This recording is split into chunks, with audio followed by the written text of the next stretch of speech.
shows are individually owned and opinions expressed may not reflect others. Welcome to the Edventures in Tech podcast, talking the latest tips and trends in educational technology to innovate and engage your students. Here are your hosts, Andrew and Dan. Hello, everybody. Once again, welcome to the Adventures in Tech podcast. This is episode number 9. I am Andrew. And I am Dan. And we are excited to be back on the air. We said it's been a couple crazy weeks, and we know the holiday season, the hustle and bustle has been fun. But Dan, what's been going on? Just actually having a lot of fun right before the holidays. You should. As I should, exactly. But working with actually one of our guests, I think you were there as well, doing some green screen work with the kindergartners. Fun. That was great. And they were looking at weather. And then I was doing the same thing with a 4th grade class today. Correct. When they were looking at extreme weather. So we were having some time in front of the green screen. Yeah, and the green screen's a great tool just to bring authenticity to the projects. The students get excited. It's great in that regard. And yes, our friend who we're bringing back for part 2, we'll get to them, that crew in a minute. Next time she needs to wear a green leotard so she blends right in with the props, you know. But before we get to them, we do want to say if you like the content, please, as always, help us out, provide feedback and a rating on the platform you are using to get this podcast from, whether it be Apple, Google, Spotify. We greatly appreciate your support. The other thing that's still ongoing, and we know that the winter recess is fast approaching for educators, the Ditch Summit is still going on.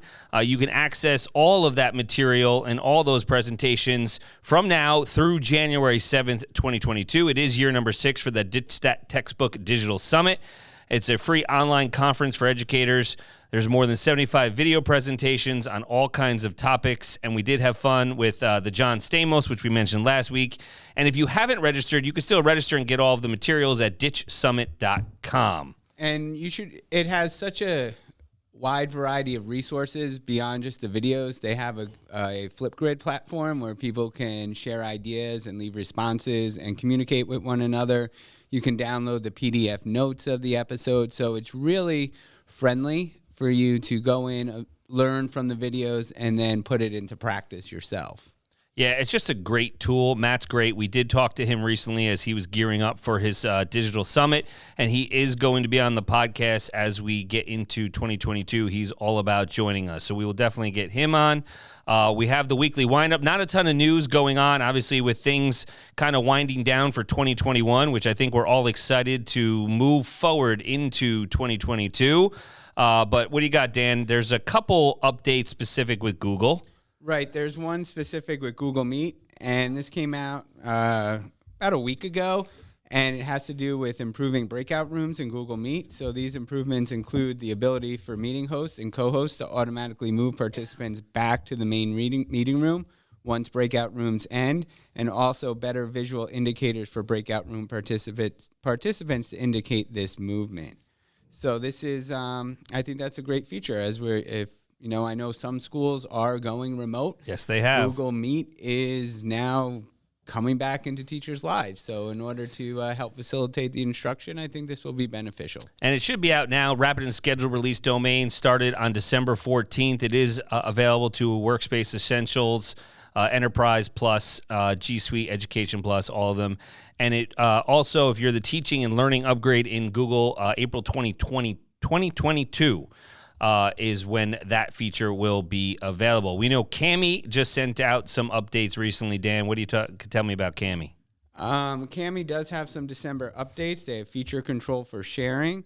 So now you can go to share documents from the menu bar, and in sharing permission, choose anyone with the link and then create individual copies for each student. It's like make a copy. Great. Right. So if you forget to do it in Google Classroom, you can always go update it in Cami. Yeah, that's great, especially depending upon the LMS integration that you're using. The control for sharing in Cami is going to be great. One thing we did want to mention, too, is you can, and we'll put it in the show notes, if you want to get the inside scoop on updates from Google for Education, you can sign up for their newsletter. So we'll be sure to link that in the show notes so you'll get an email as these updates come out. Also, sticking with Cami, there has been a tool upgrade for split and merge and text recognition. Okay. So, the days of being able to upload PDFs to split and merge are history. You can now upload more file types into this feature, plus run text recognition on more than just PDFs too. So expanding the file conversion support means you can upload images, Google Docs, and more. I like it. So I like it a lot. Cami has become a useful tool for us during the pandemic, post-pandemic, and then as we're moving into whatever comes forward, that annotation tool and all the tools provided by Cami are definitely helpful. Yeah, and Cami does have a free version. We want to mention that. There is a premium version as well. So depending upon your district's needs, if they decide to buy into the premium version, that's great. If not, there are a ton of features that are for free as well. And for all you Microsoft users, you can now add media from your OneDrive into Cami. There you go. So if you're a Microsoft district, that's great news. So it makes things a lot more seamless for you. One thing that we always like to mention is a great tool. We want to talk about Flippity. If you've never checked out Flippity.net, it's going to make your life with a spreadsheet so much easier with board games, quiz shows, manipulatives, connect games, bingos, badge trackers, timelines. I could go on and on. Typing tests. There is so many tools with Flippity.net, and it's free $99. So exactly. And Flippity, just for the vocabulary and the flashcards, I know a lot of people like Quizlet. I like Quizlet. However, due to their terms and their policies, you can't really use it with students under 13 unless Correct. you go through the whole parent and sign. It's a headache. It's a headache.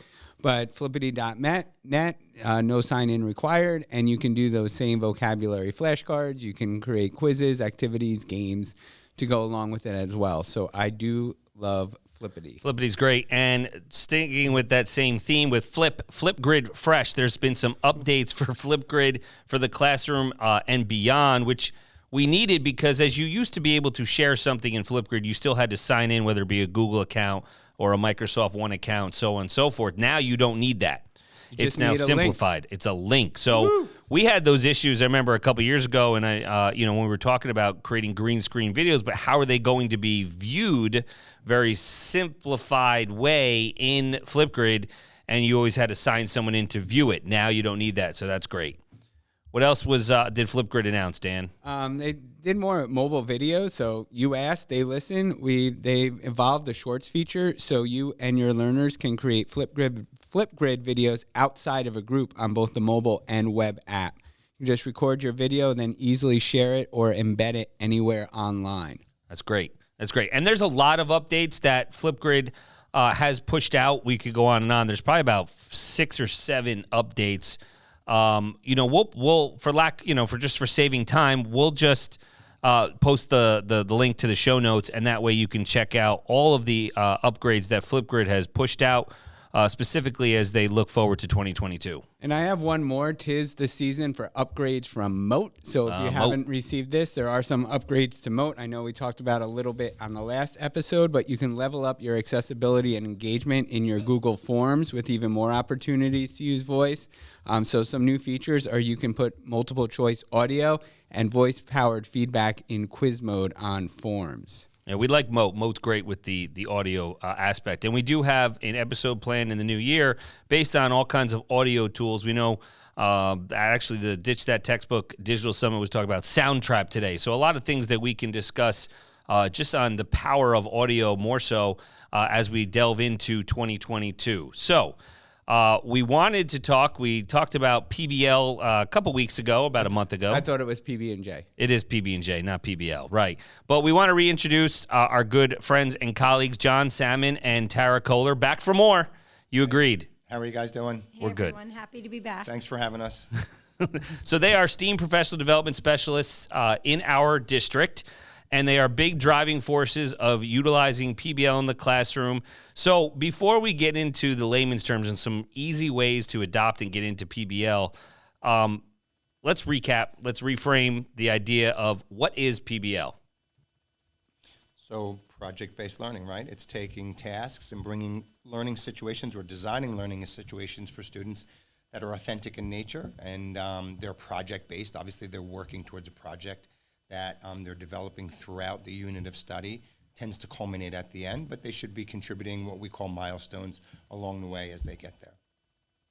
Tara, anything I'm else to surprised add she- to I'm that? surprised she's not wanting to jump She's in. silent. That is a I was first. going to jump in and say you work on the project a little bit along the way, but John said that, so we're good. Good summary, John. we Good go. summary. There it is. Did I steal your thunder on that one? No, you're good.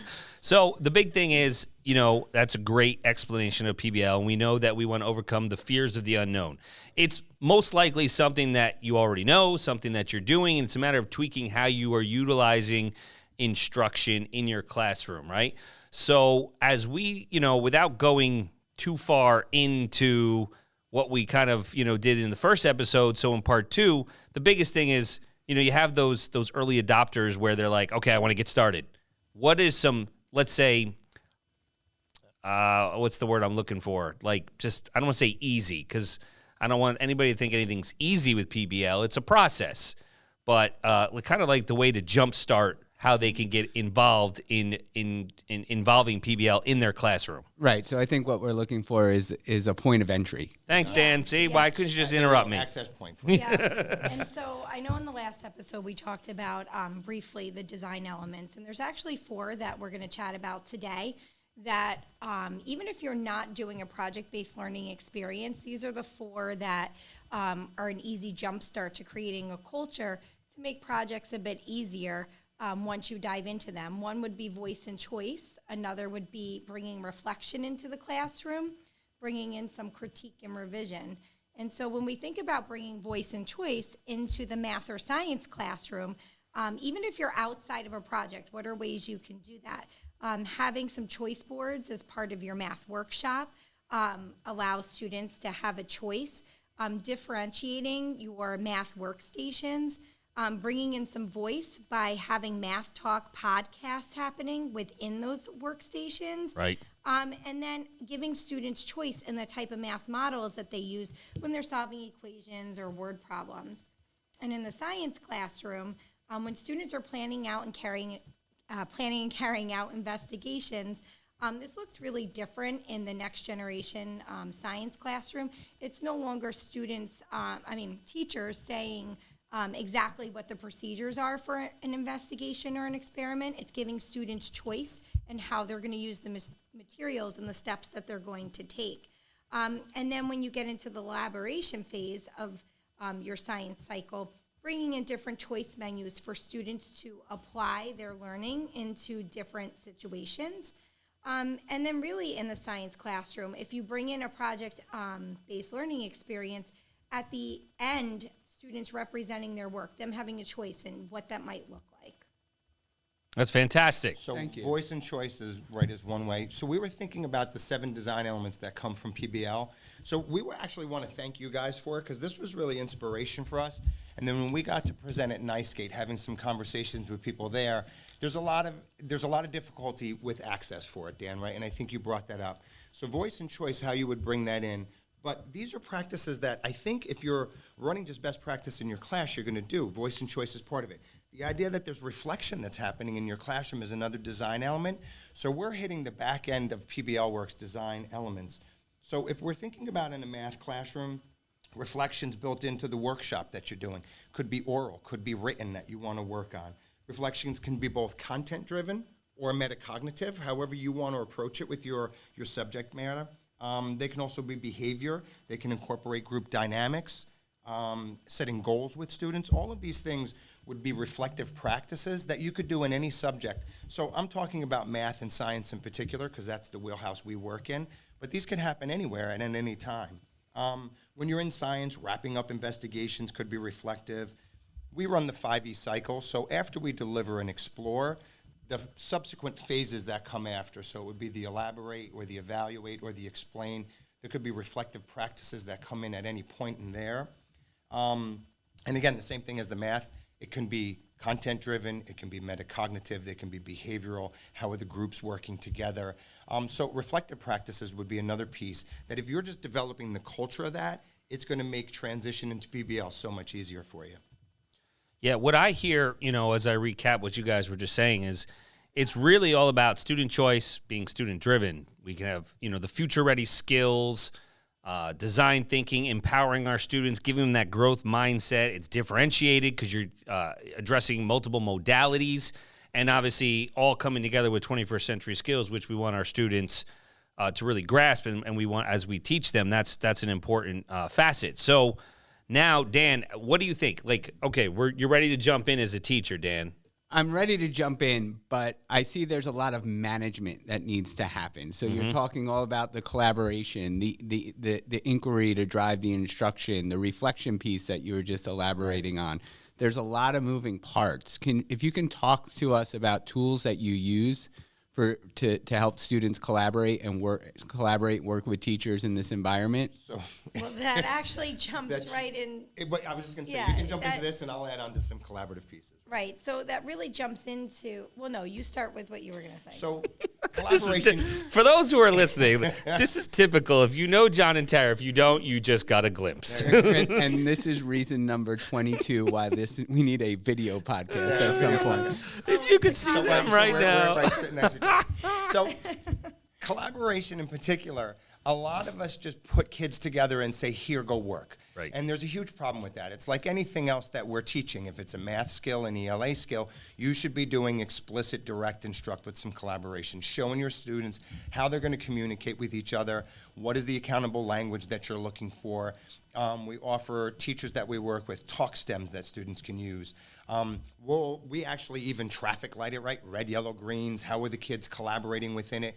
So we would facilitate groups and walk through and say, I'm not even looking at your content work. I'm looking at how you collaborated today.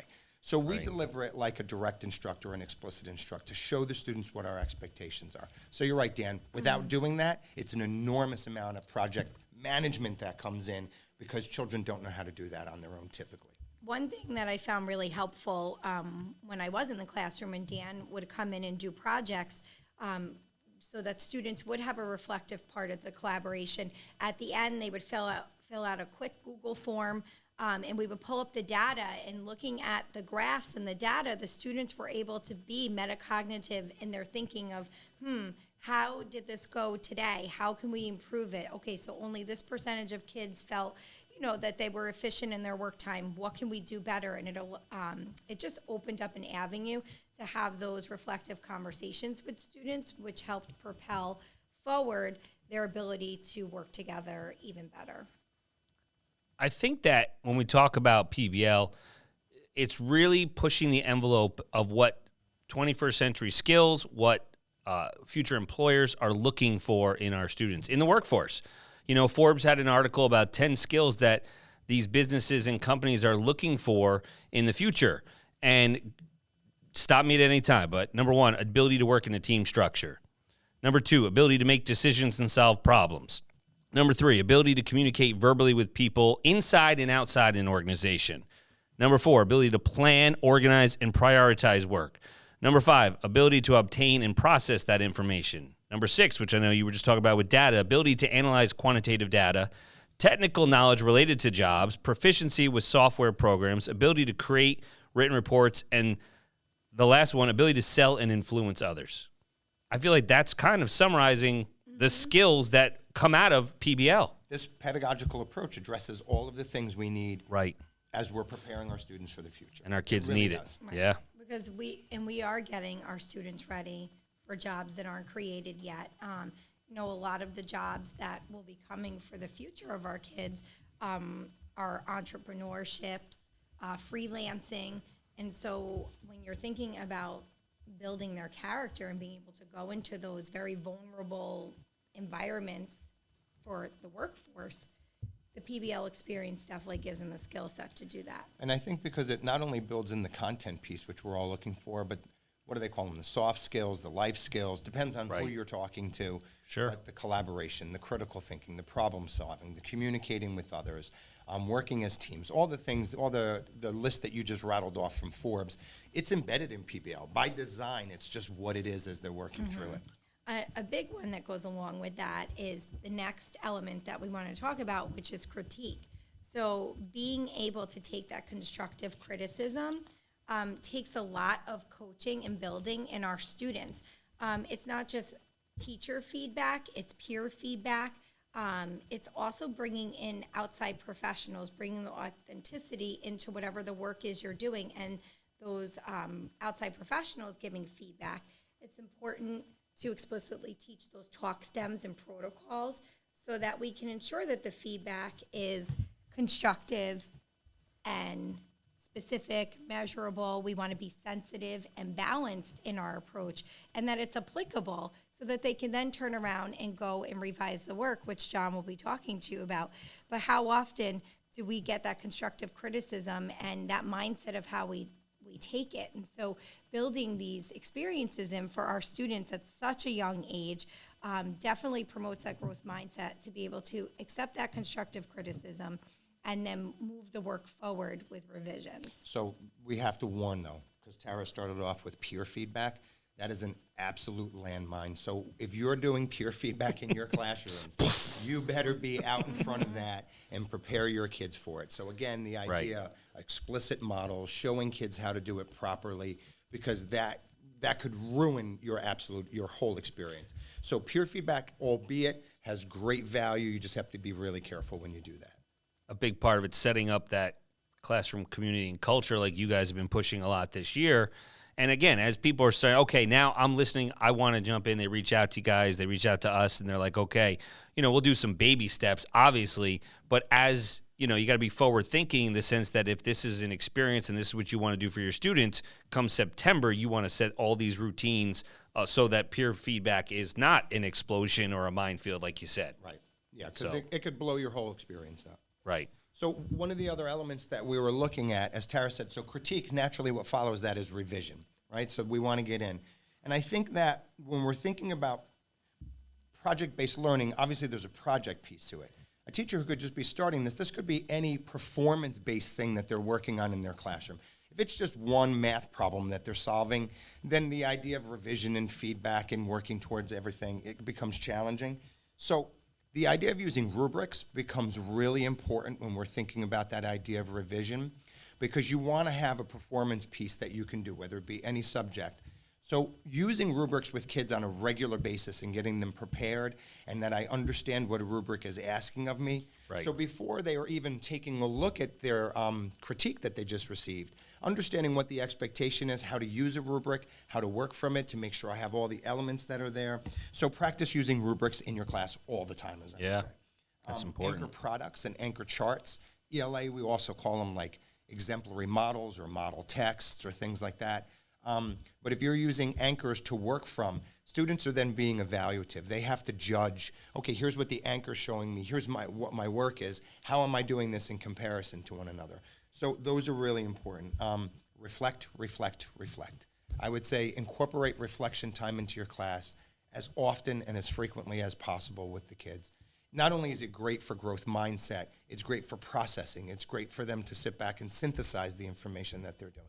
So I would encourage, if we're into revisions and we want to enhance that, we want to do reflections. And then, of course, Tara said it before, it really boils around the idea of establishing a growth mindset in your classroom. This is all a cultural piece, and you have to establish that from day one. And if you don't, then that's really where you begin, is set up the growth mindset, and then all these other pieces can be elements that you start to bring into that. As I'm thinking about going down this PBL road, I really have to be aware of the amount of scaffolds I have to apply for my students along the way. Right. So immediately comes to mind is what you really need is a curation tool in order to keep all these resources together in one place where it's accessible for teachers and students, because you're talking a lot about modeling. And, you can model, but then a week or two down the road, you might need to reinforce that model for specific students. So to have that available would be great. So do you guys have any suggestions for how to curate all of these materials? Is there anything that you've used that seemed to be effective? Well, I think, in our science and math classrooms, they do have science and math notebooks. Some are paper pencils, some are digital notebooks. And so all of these anchor charts, talk stems, protocols are curated and kept in one place. Typically, there's a table of contents at the beginning of these notebooks, so it's for easy finding for students. If there is trouble happening in a collaborative group, the teacher can point them in the right direction and tell them to go to page blank in their notebook, whether it's digital or paper, to be able to look at that and then coaching conversations come into play with those tools. So there's two sides to that curation part, Dan, that you're thinking about, because we're also working with the teachers, right? So we're curating these tools for the kids, and we want them to own it, but it's also us as PD people working with the teachers, and so how we curate different things. I mean, we're often living within the Google products, right, where we're shared drives. I mean, actually, I can't say shared drives. That's stuck in my head from a recent experience, but typically we like to Share folder. work out of different folders with the teachers, and we have them kind of set up and organized based on different parts that we're working with. You guys are doing a lot of different work with curation tools that we can use, but I may be comfortable with some things, but the teachers that I'm working with may or may not be, so I try and find what is their comfortable place and use tools that are relevant to them. And we do course offerings within our district. So we do use Google Classroom, where when we share Right. those resources with teachers who attend our courses, it's curated in a place there for them, which is really just a link to the folders that John he was talking about. Right. You don't want to make it overwhelming for the teachers. And when you're talking curation tools, I know where Dan's head is going, but mine's going to Wakelet, which we Wakelet. talked Right. about last Yeah. week. It's the first thing Yeah. that I was thinking as I'm looking across on. There's some things I might be comfortable with, but I'm not sure that everyone else. And that's where we're going to build up that comfort level because Wakelet is going to be the perfect avenue. Well, and the reason why I bring up curation is because I think we all have that task ahead of us as coaches and PD specialists, that we need to have the materials accessible in an easy manner. Right. So we really have to think about how we're curating our resources. So, I mean, if I think about this, kind of goes to the way, like, how would you, talk about curation and creating the experiences? I mean, I think it goes hand in hand with what the teacher will need to be able to leverage for themselves if they're launching PBL in their classroom. Because if the role of a teacher in a PBL classroom is quite different than The typical role. the typical right. role of a teacher. So can you talk about the role of the teacher in a PBL classroom? Sure. So it's a lot of facilitating is what you're looking at. Tara loves talking about this, but actually, I'll let you Loves go. talking. I was There's gonna the say, line of the podcast. Tara loves talking. I think we have our title right She there. she likes talking about this stuff. I'm going to let her jump into it. I'll follow up on it. No, it's But- fine. No, it's less talking at them, right? And it's coaching and facilitating conversations. And so rather than push teaching and talking, you're pulling information out of them. Even in situations where, collaborative practice may be lacking in a particular group, rather than the teacher saying, you're not doing this, or it's actually, a reflective piece, like, how do you think it's going? Bringing up those anchor charts or tools to help them. It's just less teacher talk time and students becoming the problem solvers in the situation. Okay. I thought she was going to go, I'm going to finish her sentence for her, because there is a thing Nice. that she What? often says when we're What do doing I this. say? No, but it's funny. It's all front-end planned, PBL. Oh, front end plan, right, So, right. so it's all front-end planned. It's like your mortgage, right? All the interest. It's like a front-end collision right now. It is a collision. And so the reality is when you get to the work, I do say that a because of all the planning that's there, there's less for you to do, Yes. really, in the classroom. We're used to standing and delivering instruction. Right. In this case, the facilitation, you're fine-tuning the work as you're going through. Right, and it does make showing up. I do say this too. Yeah, there it is. This is Here your it thing. is. This I is thought my you were gonna go jam. there. No, when you show up on the day-to-day, it just makes it easier for you because you put in the time in that front end, but then you get to show up and you're just the coach and facilitator. All the curation, all the resources, everything's done for you. You're not the primary thinker anymore. It's your students become the primary thinkers with any situation, whether it's content, behavior, the collaborative stuff, reflection. Right. And often you're not even the primary deliverer of information. Correct. Right? You're trying to put situations in front of them, whether it be media, literature, various tech tools, whatever it is that you're working with, you're putting them in situations where they're going out and curating their information for themselves.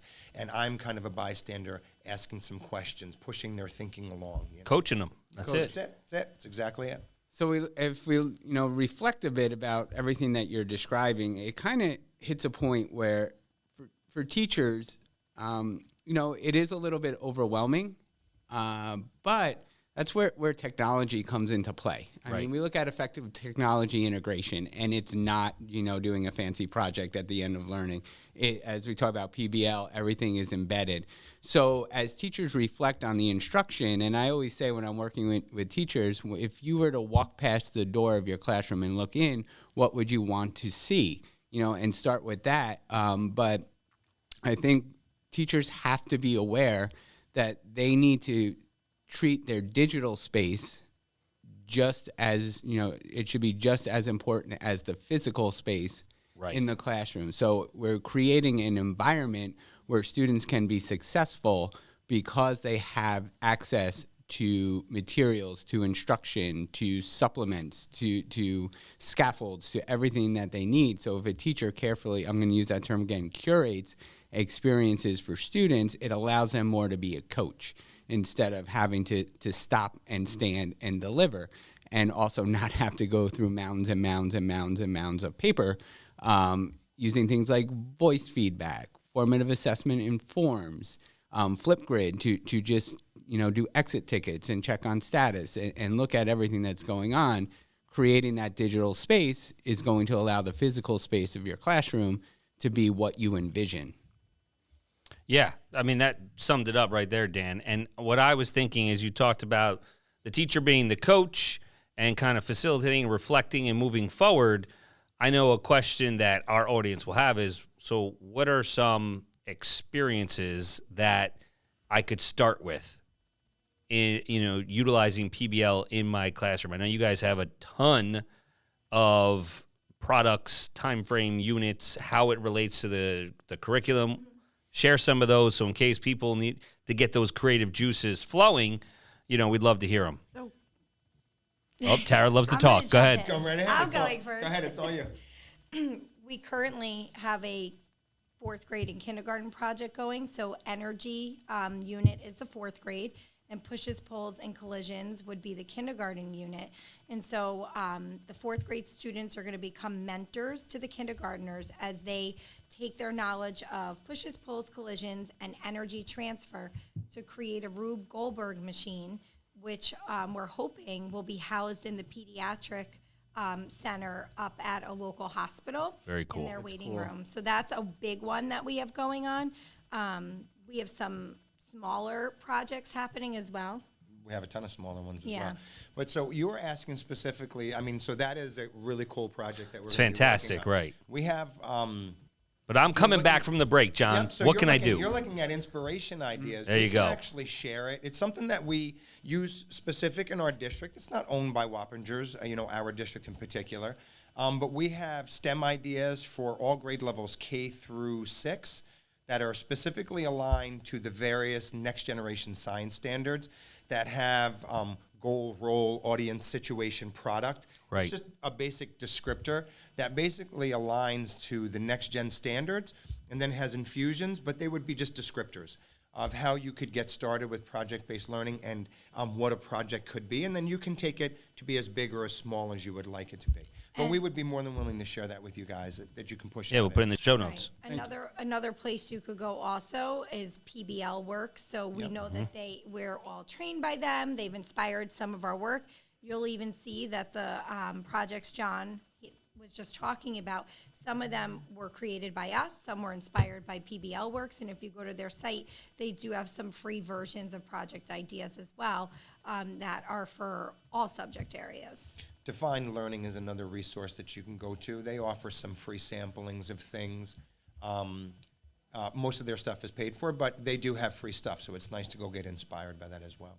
So specific projects that you have, let's say they're coming up, because I know you said the kindergarten, 4th grade one, that's kind of already in motion, Yeah. right? So we have the 2nd grade one that we're working on with the mini golf course that the kids are working on there. Right. We have another 2nd grade where they're going to be exploring Earth systems. So they're going to be creating commercials and news feeds in relationship to various Earth systems, We have a 4th grade, this is actually a pretty wild one. They're doing Mini-PBLs.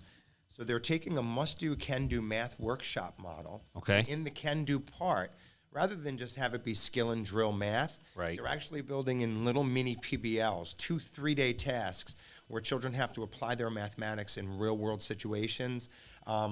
like describing the Earth with only using numbers as an example. Right. And so they would go through in their little mini PBLs. That's really happening, or that's really cool. It's happening in a 4th grade class. I think that is a great way, as as kind of like a springboard, as people who maybe did not set up the routines at the beginning of the year, right? But they want to get started. They're like, all right, I'm feeling comfortable. There's a sense of normalcy, in the school setting to a degree. These mini PBLs is where I can get started, and I can delve deep into bigger projects with you guys specifically next year.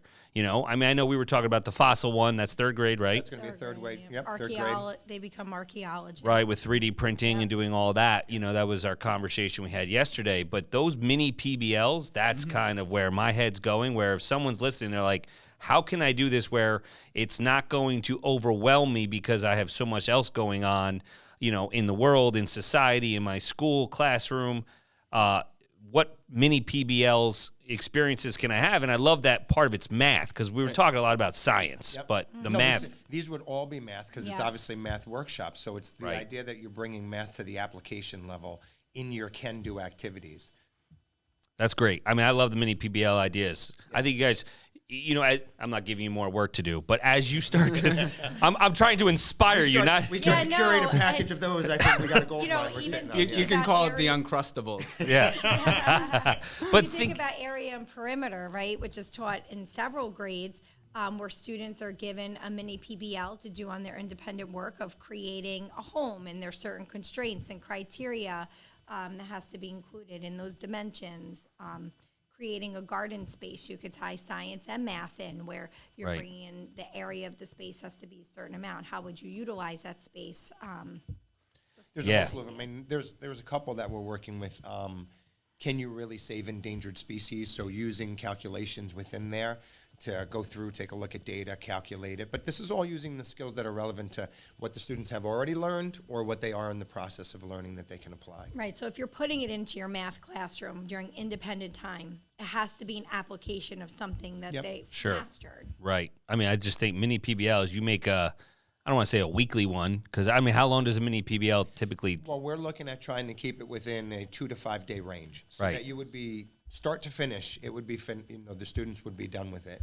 So in my mind, as you set up a calendar based on grade levels and everything like that, and if we say mini PBL is specifically focused in the math content areas we were just discussing, if you had one set up twice a month for each thing, that'd be pretty powerful for a teacher to get started. And think about if that's on a choice board as part of a must-do, can-do math workshop. There it is. Kids get to sink their teeth into that. That's pretty legit. And just the skills that they would have obtained by the end of June is going to be massive. Right. It's going to be massive. Well, John and Tara, as always, it's a pleasure. A pleasure. Thank you for Tara joining talks us. too much, as always. Yes, we know. Thanks so much. No, TK was Pleasure great putting today. it out to the world. I think that should be her new Twitter handle. TK talks too much. There it is. I love it. So this is going to wrap up episode number 9. Dan, any final thoughts? Nope. Just wait. No, next one's episode 10. Hitting a milestone there. That's it. So once again, thank you for all your support, listening on the platforms, leaving us those reviews and downloading. If you have any questions, comments, suggestions, please reach out. We will put Tara and John's socials in the show notes so you can follow them. And if you have any questions about anything they mentioned today, please definitely reach out. And as always, tech hard, work smart, live in adventure. Find Andrew on all socials at A Nicola Tech and Dan at WCSD Tech DR.